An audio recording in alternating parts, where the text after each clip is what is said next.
నమస్తే welcome to V3 news లక్ష్యం సమాజేతం నేను మహేష్ ముందుగా ముఖ్యాంశాలు నల్గొండ జిల్లాలో నియంత్రిత సాగుపై అవగాహన సదస్సు రైతులతో ముఖాముఖిలో పాల్గొన్న మంత్రి జగదీశ్వర్ రెడ్డి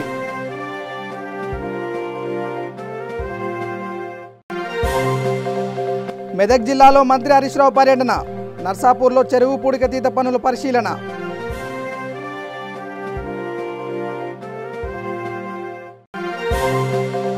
బడంగ్పేటలో బీటీ రోడ్ల నిర్మాణ పనులు ప్రారంభం భూమి పూజ చేసి పనులను ప్రారంభించిన మంత్రి సబిత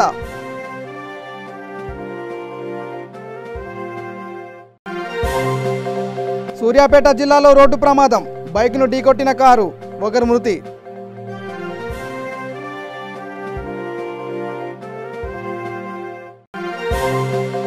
బెజవాడలో గ్యాంగ్ వార్ కత్తులు రాళ్ల దాడులతో రెచ్చిపోయిన విద్యార్థులు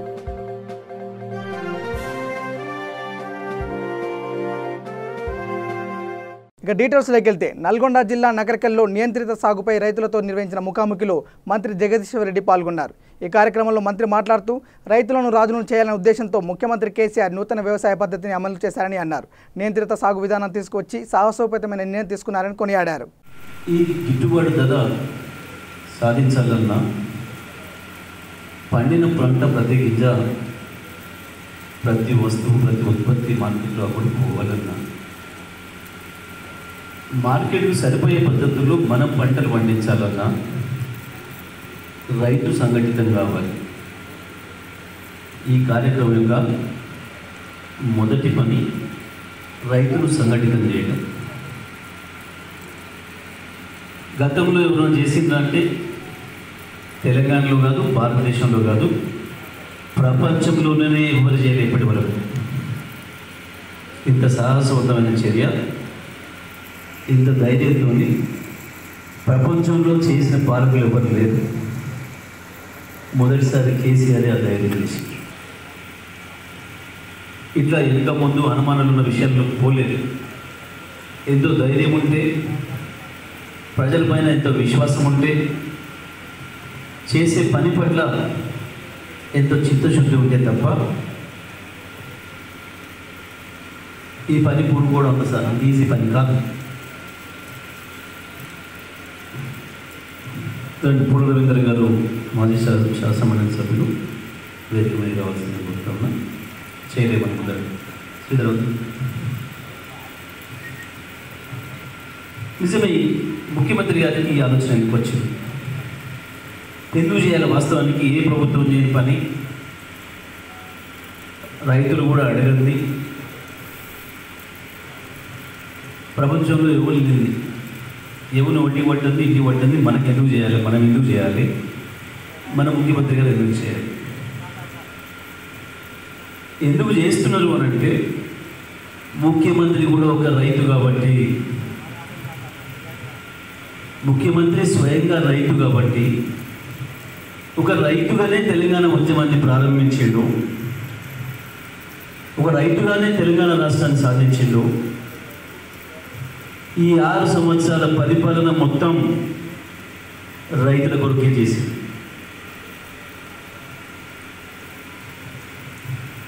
రైతులు అడగడమే ఎన్నో చేసింది, ఇది కూడా దాంట్లో ఒకటి. ఇవాళ కొత్తగా నిన్ను వాళ్ళను లేకపోతే ఈ 6 ఏళ్లలో ముఖ్యమంత్రి అయిన తర్వాతలో మాత్రమే ముఖ్యమంత్రి గారి దగ్గర గురించి ఆలోచించరు. ఈ ఆలోచన కొత్త వచ్చింది కాదు. 20 సంవత్సరాలుగా తెలంగాణ రాష్ట్ర ఉద్యమాన్ని ఎప్పుడైతే ప్రారంభించిందో అప్పటి నుండే దీనికి సంబంధించి కూడా చర్చలు చేసింది. మెదక్ జిల్లా నర్సాపూర్ రాయారావు చెరువు పూడికతీత పనులను మంత్రి హరీష్ రావు పరిశీలించారు. ఈ సందర్భంగా మంత్రి మాట్లాడుతూ జిల్లా వ్యాప్తంగా 205 వరి ధాన్యం కేంద్రాల్లో 176,700కి ధాన్యం కొనుగోలు చేసినట్లు తెలిపారు. 11 కోట్లు పెండింగ్లో ఉన్నాయని 2 రోజుల్లో పూర్తి చేస్తామని అన్నారు.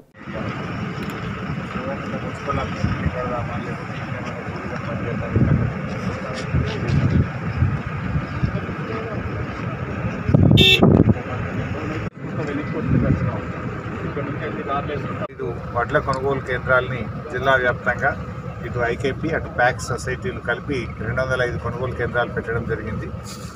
ఈసారి ఎక్కడ కూడా ఇంత ఇబ్బంది రాకుండా గన్నీ బ్యాగ్స్ కానీ ట్రాన్స్పోర్టేషన్ కానీ అప్పుడప్పుడు అకాల వర్షాలు పడ్డా తడిసినా కానీ ఎక్కడ కూడా ఇబ్బంది రాకుండా పూర్తి స్థాయిలో ధాన్యం కొనుగోలు చేశారు. 58 మంది రైతులు 47,858 మంది రైతుల దగ్గర ఈ ధాన్యం కొనుగోలు చేయడం జరిగింది. జిల్లాలో 1,76,702 మెట్రిక్ టన్నుల ధాన్యం కొనుగోలు చేసినారు. 1,00,000 మెట్రిక్ టన్నుల ధాన్యాన్ని జిల్లా వ్యాప్తంగా కొన్నారు. దీనికి డబ్బు కూడా దాదాపు 312 కోట్ల రూపాయలు చెల్లించారు. కేవలం ఇంకొక 11 కోట్లు మాత్రమే పెండింగ్ ఉంది. అది కూడా ఇవాళ రేపట్లో క్లియర్ చేస్తాం. ధాన్యాన్ని కొనలేదు. ఇది రికార్డు స్థాయిలో 1,76,700 క్వింటాల్ అనేది మెదక్ జిల్లాలో ఇంత ధాన్యం ఎప్పుడూ రాలేదు. హయ్యెస్ట్ క్వాంటిటీ వచ్చినా కూడా ఎక్కడ ఏ ఒక్క రైతుకు కూడా ఇబ్బంది రాకుండా మరి పూర్తి స్థాయిలో ధాన్యం కొనుగోలు చేసి రైతులకు 2-3 రోజుల్లోనే డబ్బులు అకౌంట్లో వేశారు. ఇది చాలా మంచి పని జరిగింది. ఇటు ప్యాక్ సొసైటీలు, ఐకేపీ సిబ్బంది వాళ్ళు కూడా బాగా పనిచేస్తున్నారు. ఇటు మహిళా సంఘాలను, నేను సొసైటీ చైర్మన్లను కూడా మనస్ఫూర్తిగా నేను అభినందిస్తూ ఉన్నాను. తేదీన బ్యాంకర్స్ మీటింగ్ కూడా పెట్టమని నిన్ననే స్టేట్ లెవెల్ బ్యాంకర్స్ కమిటీ మీటింగ్లో చీఫ్ సెక్రటరీ గారి ద్వారా జిల్లా కలెక్టర్లకు ఆదేశాలు కూడా ఇవ్వడం జరిగింది. జూన్ 5వ తేదీన బ్యాంకర్స్ మీటింగ్ కూడా పెట్టి కోవిడ్ నేపథ్యంలో మరి రైతులకు అదేవిధంగా మున్సిపాలిటీల్లో ఉండేటువంటి స్ట్రీట్ వెండర్స్కు మరి పరిశ్రమలకు, ఎంఎస్ఎంఈ ఇండస్ట్రీస్కు రావాల్సినటువంటి లోన్స్ కానీ వాటి మీద రివ్యూ చేయమని చెప్పారు.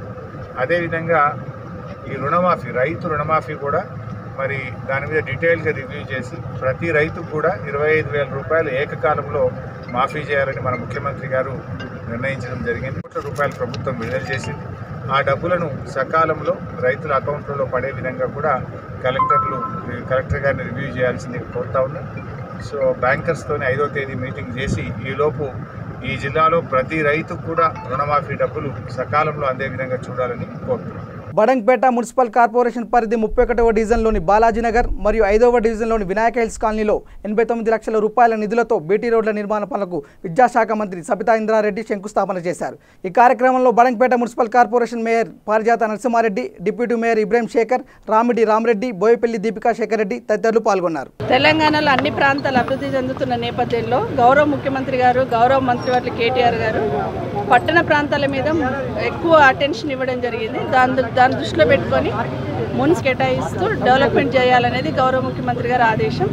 దాన్ని దృష్టిలో పెట్టుకొని ఈరోజు మన బడంపేట మున్సిపాలిటీలో కరోనా రాకన్నా ముందు 2 months ముందే టెండర్ అయిపోయినా కరోనా నేపథ్యంలో వర్క్లని కూడా కొంచెం పెండింగ్ అవడం జరిగింది. సరే, ఏదేమైనా కరోనా నేపథ్యంలో జాగ్రత్తలు తీసుకుంటూనే జనజీవనం సాగాల్సిన అవసరం ఉంది. కాబట్టి ఇప్పటికే 2 నెలలు ఆగి ఉన్నాము. ప్రజలకు బాగా అవేర్నెస్ వచ్చింది. ఆ జాగ్రత్తలు తీసుకుంటేనే అభివృద్ధి కూడా ఆగకుండా ముందుకు సాగాల్సిన అవసరం ఉంది. కాబట్టి ఈరోజు మన బడంపేట మున్సిపాలిటీలో 90 లక్షలకు సంబంధించిన ఫౌండేషన్ స్టోన్స్ వేయడం జరిగింది. వీటన్ని చాలా తొందరలో పూర్తి చేయడానికి మేయర్ గారితో పాటు, డిప్యూటీ మేయర్ గారితో పాటు లోకల్ కార్పొరేటర్ గారి ఆధ్వర్యంలో ఇవన్నీ కూడా తొందరలో పూర్తి చేయడం జరుగుతుంది. దీంతో పాటు సమ్మర్ వస్తుంది కాబట్టి జాగ్రత్తలు కూడా తీసుకోవాలని అందరిని కూడా కోరుతా ఉన్నాను. ఇప్పటికే గతంలోకి ఇప్పటికి పోలిస్తే మనకు వాటర్ క్వాంటిటీ కూడా కొంచెం పెంచడం జరిగింది. దానికి ముఖ్యమంత్రి గారికి ప్రత్యేకంగా ధన్యవాదాలు. సో అది ఆల్టర్నేటివ్ డే వచ్చేటట్టు చేయండి అనేది రిక్వెస్ట్ చేస్తూ ఉన్నారు. హైదరాబాద్ నీటి అవసరాలకు సంబంధించి ముఖ్యమంత్రి గారు ఒక మంచి నిర్ణయం తీసుకున్నారు. ఓన్లీ డ్రింకింగ్ వాటర్ సంబంధించి ఒక రిజర్వాయర్ నిర్మించబోతా ఉన్నారు. కేశవాపూర్లో, అంటే మెడ్చల్లో కేశవాపూర్ రిజర్వాయర్ నిర్మించబోతా ఉన్నారు. అది ఒక్కసారి పూర్తి అయిపోతే అక్కడ వాటర్ వచ్చేస్తే మనం అనుకున్నట్టు మంచినీటి సమస్య లేకుండా సిటీలో, అంటే రింగ్ రోడ్ లోపల ఉన్న అందరికీ కూడా ఆల్టర్నేటివ్ డేస్ వచ్చేటట్టు చేయాలనేది ముఖ్యమంత్రి గారి ఆలోచన. అంటే దీర్ఘకాలికంగా ఒక 50 సంవత్సరాలనే మంచినీటి సమస్య లేకుండా ఉండాలి. హైదరాబాద్ సిటీకి ఒక రిజర్వాయర్ అనేది సపరేట్గా ఉండాల్సిన అవసరం ఉంది.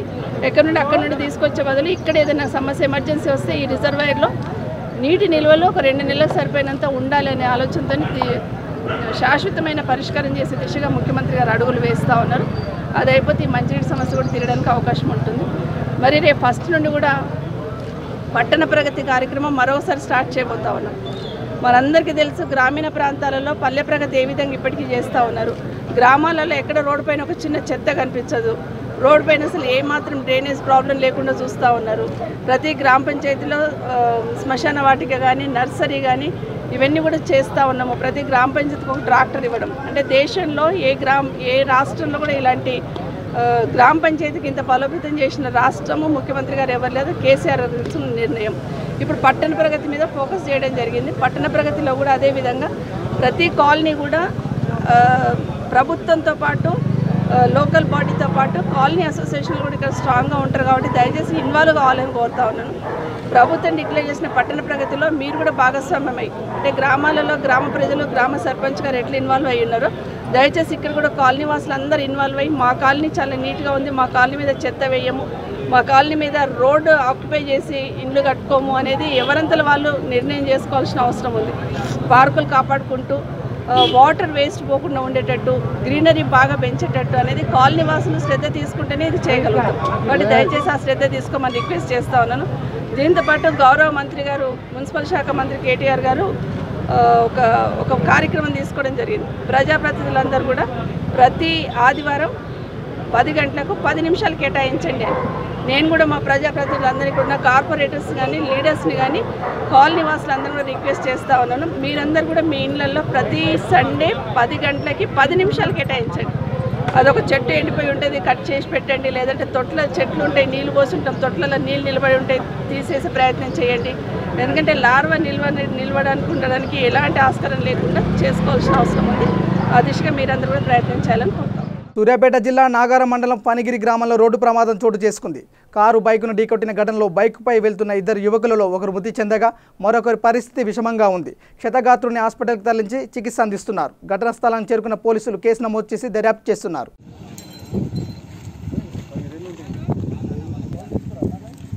మోకాలు మొత్తం కిందికి ఉన్నాయి.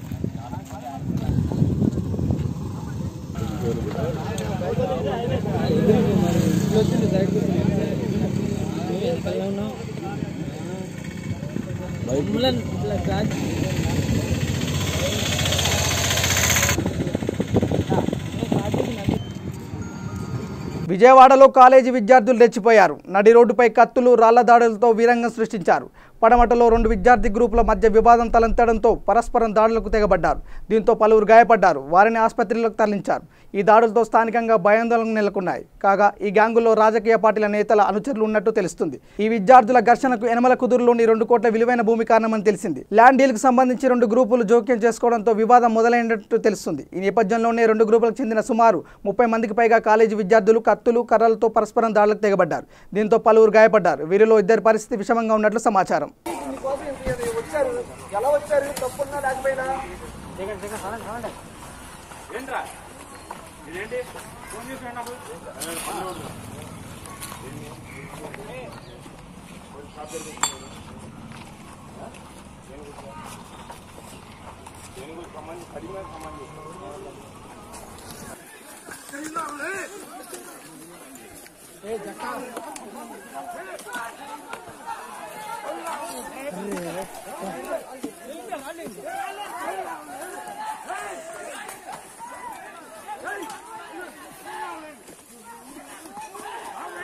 పంజాగుట్ట ఆఫీసర్స్ కాలనీలో విస్ప్రో ఇండియా అసోసియేషన్ ఆధ్వర్యంలో పేద కుటుంబాలకు సుమారు 350 మందికి నిత్యావసర సరుకులు బియ్యం పంపిణీ చేశారు. అందరికీ నమస్కారం, శుభోదయం. ప్రస్తుతం రాష్ట్రంలో దేశంలో నెలకొన్న ఈ కరోనా పరిస్థితులు చాలా ఇబ్బందికరంగా మారాయి. అందరికీ జనజీవన స్రవంతిలో ఉన్న ఎంతోమంది సామాన్య జనాలకు ఎన్నో ఇబ్బందులు ఎదుర్కొంటున్నారు. రెక్కాడితే డొక్కాడని జీవులు ఎంతోమంది ఉన్నారు. మా వైస్ప్రో ఇండియా తరపున, వైస్ప్రో ఇండియా ఫౌండేషన్ తరపున ఒక 8 లక్షల రూపాయలు సభ్యులందరి దగ్గర, దాతల దగ్గర కలెక్ట్ చేసి అందరి సహకారంతో ఈరోజు 350 కుటుంబాలకు ఒక 2500 రూపాయలు పైగా మనకు నిత్యావసరాలు, వాళ్ళకు ఒక నెలకు సరిపోయే సరుకులు, 4 ఉన్న కుటుంబానికి ఒక నెలకు సరిపోయే సరుకులు 30 రోజులు అన్ని రకాలుగా వాళ్లకు సరిపోయే సరుకులన్నీ మా సంస్థ వైస్ప్రో ఇండియా నుంచి, వైస్ప్రో ఇండియా ఫౌండేషన్ నుంచి ఎంతోమంది దాతల సమక్షంలో ఈ కార్యక్రమం నిర్వహించడం జరుగుతోంది. మాకు ఈ సదవకాశము ఇచ్చిన దాతలందరికీ శిరస్సు వంచి నమస్కరిస్తున్నాము. ఇది మంచి పనే, but at the same time బాధాకరమైన పరిస్థితులైనా మనం అందరికీ అన్నీ చేయలేకపోవచ్చు, కొందరే అందరికీ చేయలేకపోవచ్చు. కానీ అందరూ కలిసి కొందరికైనా చేయొచ్చు అనే సత్సంకల్పంతో ఈ చేయూత అనే పథకం మేము స్టార్ట్ చేశాము. మా గౌరవ సభ్యులు ఎంతోమంది నారాయణమూర్తి గారు, రాజేశ్వరరావు గారు, చంద్రశేఖరయ్య గారు, రాచూరు శ్రీనివాసరావు గారు, గుర్రాజ్ గారు, బచ్చు శ్రీనివాస్ గారు, లక్ష్మణ్జీ, లీలాకృష్ణ వీళ్ళందరి సహాయ సహకారాలతో ప్రవీణ్ కుమార్ వీళ్ళందరూ చాలా సహాయ సహకారాలతో అందరం కలిసి ఈ ప్రోగ్రాం చేస్తున్నాము. ఈ ప్రోగ్రాంకి అందరికంటే ముందుగా డబ్బు అనౌన్స్ చేసిన గంప ఆనంద్ గారికి వారి హస్తవాసి మంచిది. అట్లాగే మా టోటల్ ఈసీలో మొదట డబ్బు పంపించిన నాళ వెంకటేశ్వరరావు గారికి హృదయపూర్వకంగా కృతజ్ఞతలు చెప్పుకుంటున్నాను, ధన్యవాదాలు చెప్పుకుంటున్నాను. ఇది వాసవి సంతతి ద్వారా ఎంటైర్ భరతమాత సంతతికి అందజేసే కార్యక్రమము. జై వాసవి, జై భారత్ మాత. వైస్ ప్రో తరపున ఈరోజు ఈ కార్యక్రమానికి శివకుమార్ గారిని, యోగానంద్ గారిని నన్ను అతిథిగా పిలిచినందుకు చాలా ఆనందపడుతున్నాం, గర్వపడుతున్నాం. ఎందుకంటే మా చేతితో కూడా 10 మందికి సహాయాన్ని అందించడానికి అవకాశం చేయూత కలిగినందుకు ఆనందపడుతున్నాం. ఈ మధుమోహన్ గారు యాక్టివ్ పార్టీ తీసుకుని ఆ టీం అందరూ కూడా పేరు పేరున చెప్పలేం కాబట్టి టీం అందరూ కూడా ఈవేళ ఇంత గొప్ప కార్యక్రమాన్ని పెట్టారు. ఇది కూడా అసలు పేపర్ వర్క్ లేకుండా అంతా ఆన్లైన్లోనే అందరినీ అప్లికేషన్ పెట్టించి వాళ్ళందరూ కూడా ఒక టోకెన్స్ ఇచ్చి ఒక సిస్టమేటిక్గా చేశారు. వైస్ ప్రో అంటే ప్రొఫెషనల్స్ అంత సిస్టమేటిక్ చేయడం అనేది గవర్నమెంట్ కూడా అలా చేయలేదేమో నా ఉద్దేశం. మేము కూడా సినిమా ఇండస్ట్రీ తరఫున 14,000 మంది 24,000 మందికి పంచిపెట్టాం, కానీ ఇంత ఆర్గనైజింగ్గా చేయలేకపోయాం. కానీ ఇది చూసి చాలామంది నేర్చుకోవాలి, ఇన్స్పైర్ అవ్వాలి. ఒక అద్భుతమైన కార్యక్రమాన్ని చేస్తూ ఈ వైస్ ప్రో సంస్థకి మరింత పొటెన్షియాలిటీ ఉండాలని కోరుకుంటూ మీ అందరికీ నమస్కారం. I congratulate the organizers for helping the poor and needy people at this pandemic, and I wish them to continue to serve the society at large. Being a professionals, they have chosen the beneficiaries wonderfully without involving any paper, and everything was online. And see, people will be distributing at large to have some kind of the advertisement or anything, but this has been done a highly professional way for the needy people. I once again congratulate our team. Thank you, Cheita. LB Nagar, Rajiv Gandhi నగర్లో సీల్వెల్ corporation chairman, managing director, ప్రపంచ ఆర్యవైశ్య మహాసభ సలహాదారులు బండారు సుబ్బారావు సహకారంతో ప్రపంచ ఆర్యవైశ్య మహాసభ రాష్ట్ర అధ్యక్షులు చెక్లెన్ రమణయ్య, ప్రధాన కార్యదర్శి కౌటిక్ విఠల్ ఆధ్వర్యంలో పేదలకు 600 భోజన ప్యాకెట్లు పంపిణీ చేశారు. ఈ కార్యక్రమంలో ఎల్బీ నగర్ సిఐ అశోక్ రెడ్డి, కర్ణాటి వెంకటేశ్వర్లు, ఉపాధ్యక్షులు బాలకృష్ణారావు తదితరులు పాల్గొన్నారు.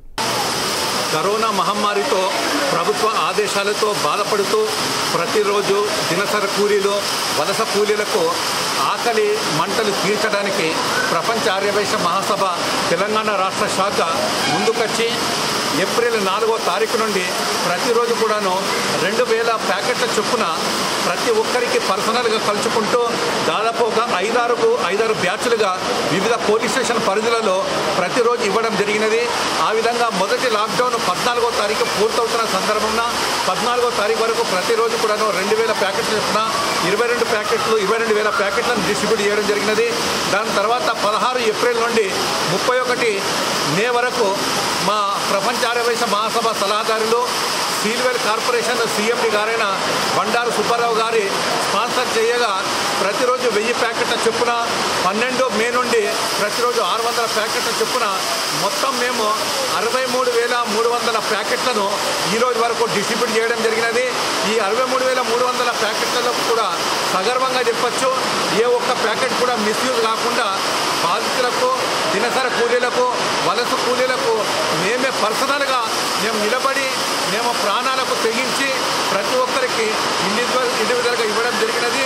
మరి ఈ కార్యక్రమాలు చేయడానికి మాకు పోలీస్ డిపార్ట్మెంట్ కానీ, మా కార్యవర్గం కానీ, మున్సిపల్ సిబ్బంది కానీ, ఎంఆర్ఓ సరూర్ నగర్ గారు కానీ ప్రతి ఒక్కరు ఎంతో సహకరించారు.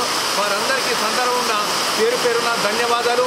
ఈ రోజుతో మేము మా కార్యక్రమాన్ని ముగింపు కార్యక్రమంగా ఈరోజు క్లోజ్ చేస్తున్నాము. 63,300 ప్యాకెట్లు మాకు ఒక రికార్డు పంపిణీ కార్యక్రమంగా మేము భావిస్తున్నాము. 63,000 మందిని మేము కలవడం అంటే ఈ 2 మాసాల కాలంలో చాలా గొప్పగా ఫీల్ అవుతున్నాము. దానికి సహకరించిన ప్రెస్ వారికి ప్రతి ఒక్కరికి కూడా ధన్యవాదాలు తెలుపుకుంటున్నాను. ఆర్యవైశ్య మహాసభ తెలంగాణ రాష్ట్ర శాఖ నుంచి కేంద్ర రాష్ట్ర ప్రభుత్వాలు ఏదైతే లాక్డౌన్ ఉద్దేశంతో ఈ యొక్క కార్యక్రమాన్ని చేయడానికి ముందుకు తీసుకొచ్చారో అందులో భాగంగా ప్రభుత్వం వారి ఆదేశాలతోని జిహెచ్ఎంసీ కానీ, రెవెన్యూ కానీ, పోలీసు వారు కానీ అందరి సహకారంతో మా యొక్క ఈ తెలంగాణ రాష్ట్ర శాఖ నుంచి ఆకలితో ఉన్న ఎవరైతే వేరే రాష్ట్రాల నుంచి వచ్చిన ప్రజలకు అందరికీ ఏప్రిల్ 4వ తారీఖు నుంచి ఈరోజు వరకు మేము సుమారు 65,000 మందికి అన్నదాన కార్యక్రమం చేయడం జరిగింది.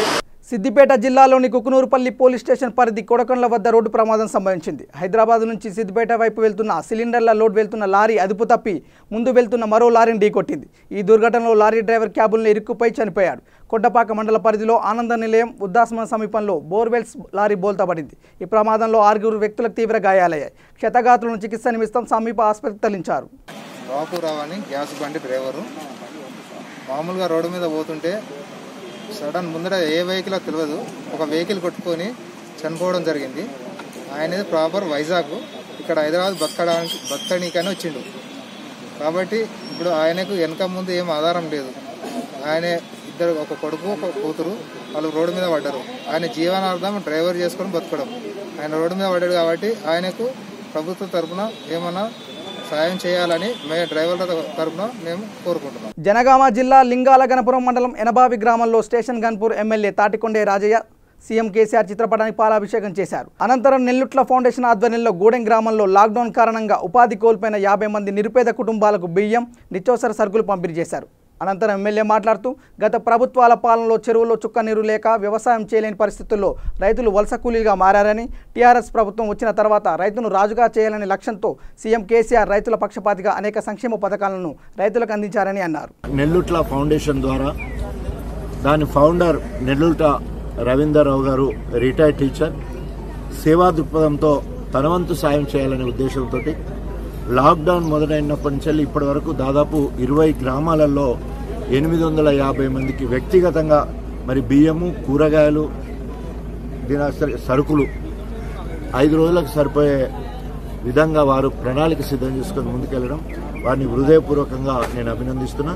దానికి తోడుగా స్థానిక సర్పంచ్ యాదమ్మ, అదేవిధంగా ఉప సర్పంచ్ సిద్ధులు కలిసి వారికి చేదోడు వాడుగా ముందుకొచ్చి వారు కూడా తోచినంత ఊరంతా కూడా సాయం చేస్తూ ఉన్నారు. అదేవిధంగా దీనికి మా పల్లగుట్ట నివాసి శ్రీధర్ బాబు గారు కూడా నియోజకవర్గంలో ఇక్కడ ఏ కార్యక్రమాన్ని కూడా వారు చేయూతనివ్వడం జరుగుతూ ఉంది.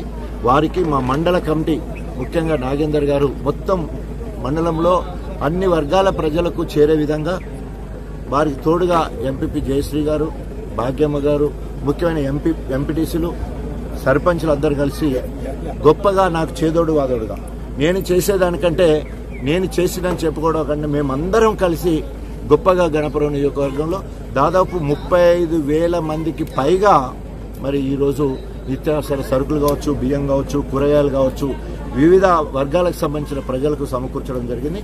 మళ్ళీ రేపు జూన్ 1 రోజు చిల్పూర్ కేంద్రంలో ఆశా వర్కర్లకు, అంగన్వాడీలకు, ఏఎన్ఎంలకు కలిపి, ఎందుకంటే ఇన్ని రోజులందరూ కూడా వాళ్ళు సేవ చేశారు. సో 31 తారీఖుతో లాక్డౌన్ అయిపోతుంది. మళ్ళీ తర్వాత ప్రకటించే లోపు మళ్ళీ 1 రోజు కూడా ఒక చక్కటి కార్యక్రమం ఏర్పాటు చేస్తున్నాం. సో ఈ రకంగా గణపురం నియోజకవర్గంలో ఎవరు కూడా ఆకలితో అలమటించొద్దు, ఎవరు ఉపాసం ఉండొద్దు అనే ఉద్దేశంతో ఎవరికి తోచిన సాయం చేయడానికి వారు ముందుకొచ్చారు.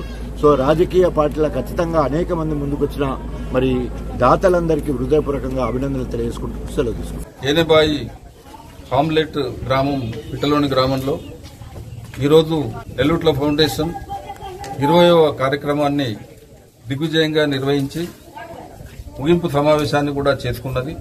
ఈ కార్యక్రమం నిర్వహణలో గత 2 నెలల క్రితం జాతికి సంభవించినటువంటి విపత్తు మరి కోవిడ్-19 దాని ప్రభావం వల్ల మనం తప్పనిసరిగా లాక్డౌన్ ఏర్పరచుకోవాల్సినటువంటి పరిస్థితి ఏర్పడ్డది. దాని కారణంగా ఇక్కడ సంపన్నులకు ఏం బాధ లేదు, మధ్యతరగతి మాలాంటి పెన్షనర్స్కు, ఉద్యోగులకు ఏమి బాధ లేదు.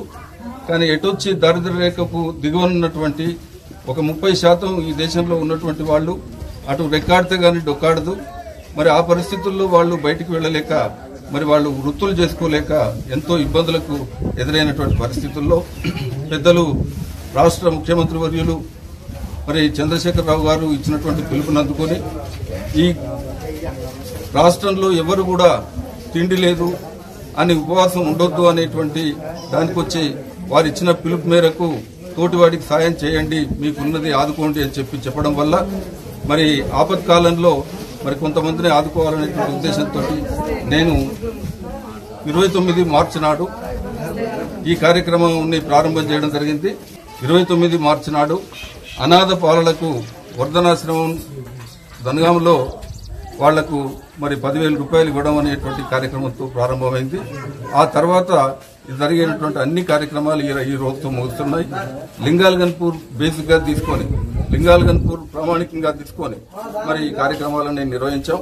గ్రేటర్ హైదరాబాద్ బన్సిలాల్పేటలోని చాచా నెహ్రూ నగర్లో Swami Vivekananda social welfare association ఆధ్వర్యంలో సేవ్ ఫౌండేషన్ సెక్రటరీ ఆత్మకూరి కాంతి కిరణ్ సహకారంతో గత 15 రోజులుగా రోజుకి సుమారు 300 మందికి అన్నదానం చేశారు. ఈ కార్యక్రమంలో అసోసియేషన్ అధ్యక్షులు సుంకపాక సూర్యనారాయణ, సుంకపాక రాజు, వినయ్ మరియు కిరణ్ కుమార్ తదితరులు పాల్గొన్నారు.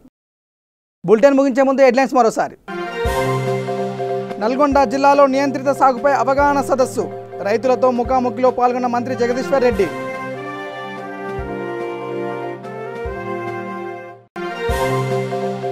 మెదక్ జిల్లాలో మంత్రి హరీష్ రావు పర్యటన, నర్సాపూర్లో చెరువు పూడికతీత పనుల పరిశీలన.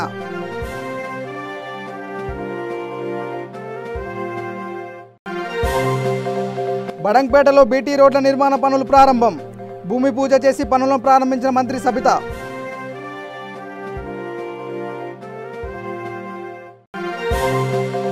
సూర్యాపేట జిల్లాలో రోడ్డు ప్రమాదం, బైక్ను ఢీకొట్టిన కారు, ఒకరు మృతి.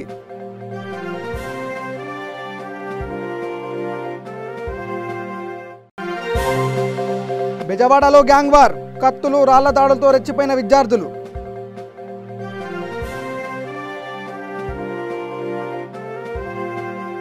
ఇవి బులెటిన్ అప్డేట్స్. చూస్తూనే ఉండండి V3 న్యూస్, లక్ష్యం సమాజం. నమస్కారం.